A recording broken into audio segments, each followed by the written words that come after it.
Good afternoon mga ka-STL. So may lumabas na second draw. Second draw po. So ito po yung second draw natin. STL Nueva Ecija.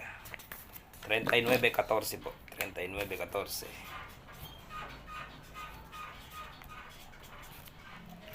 So 39-14 STL Nueva Ecija. 38-1. Yan po ang labas natin sa STL. So, ito nag-binos, ginawang uno. Gets nyo ba? Kita nyo? Pag pinagbawas to, 24. 24-15, try nyo. 24-15.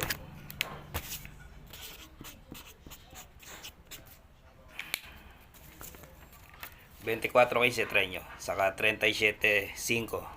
So, hanggang dito na lang mga lods.